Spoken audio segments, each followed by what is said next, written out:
Assalamualaikum warahmatullahi wabarakatuh. Berjumpa lagi pada video part 5. Pada video kali ini kita masih akan tetap membicarakan mengenai tekanan vertikal. Tanpa berlama-lama, langsung saja kita ke contoh soalnya.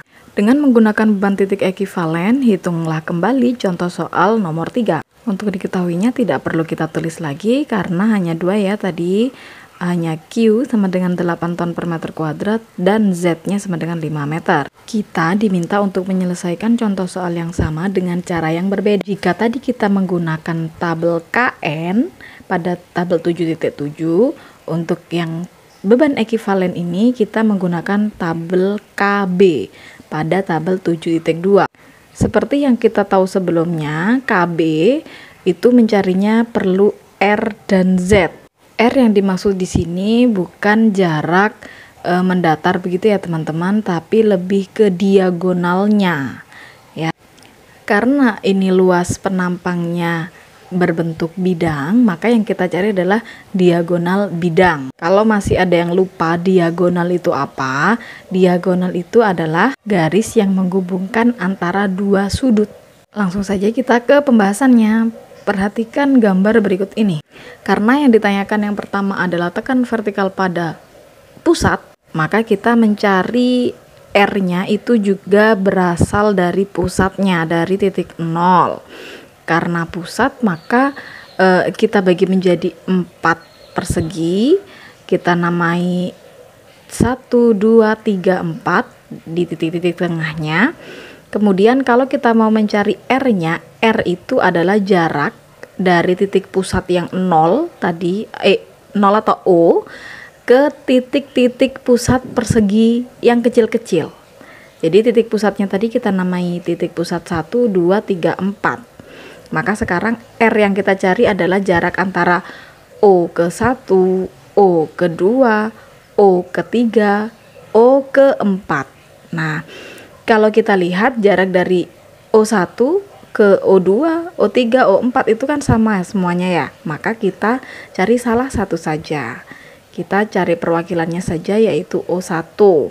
Nah, O1 di sini merupakan garis miring ya teman-teman ya. Jadi kita harus tahu juga atau harus ingat lagi tentang teorema Pythagoras. Pythagoras yakni sisi-sisi mendatar dikuadratkan, jika dijumlahkan maka sama dengan kuadrat dari sisi miring, sama dengan 0 atau O1 ini. Jadi kalau kita pisahkan persegi yang kecil ini, yakni persegi AEOH ya, AEOH. Nah, kalau kita ingat-ingat tadi persegi yang pondasinya itu kan 2 kali 4 ya. 2-nya yang bawah, 4-nya yang ke atas. 2 kali 4. Nah, berarti AH saja itu kan 1 meter, AE-nya 2 meter, ya kan? 1, 2. Nah, berarti kalau sekarang kita pisahkan lagi hanya tanda panah R-nya saja atau O1 saja, maka panjang-panjangnya adalah yang mendatar ini adalah 0,5 dan yang berdiri ini panjangnya 1, 0,5 dan 1. Kalau kita mau mencari O1-nya berarti kedua sisinya ini harus dijumlahkan. 1 kuadrat ditambah 0,5 kuadrat. Kalau dikuadratkan berarti 1 ditambah 0,25, 1,25. Jangan lupa diakarkan.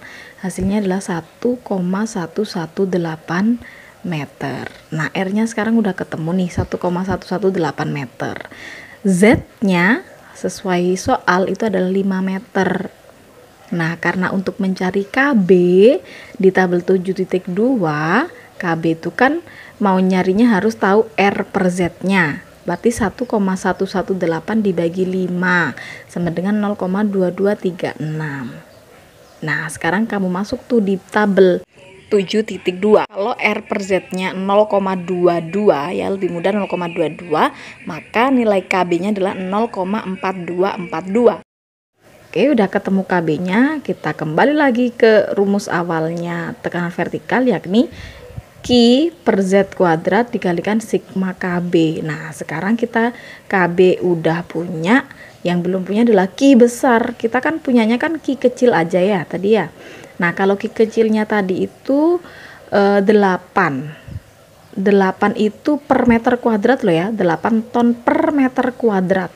Nah, sedangkan luasnya A ini, luasnya pondasi ini, karena tadi kita bagi menjadi 4 ya, kita bagi menjadi 4, kita tadi mencari RR-nya juga dibagi 4, maka A-nya atau luas permukaannya itu juga harus luas permukaan persegi yang kecil-kecil saja. Berarti persegi AEOH atau persegi HOFB dan lain-lain. Nah, silakan dicari luasnya. Berarti kan cuman 2 dikali 1 meter ya. 2 kali 1 meter itu 2 meter kuadrat. Maka Q besarnya sama dengan 8 kali 2 meter kuadrat sama dengan 16 ton.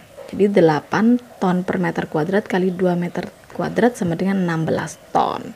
Kita masukkan 16 dibagi Z kuadratnya 5 kuadrat sigma KB, karena KB-nya ada 4, maka dikalikan 4. 0,42 kali 4 hasilnya 1,0859.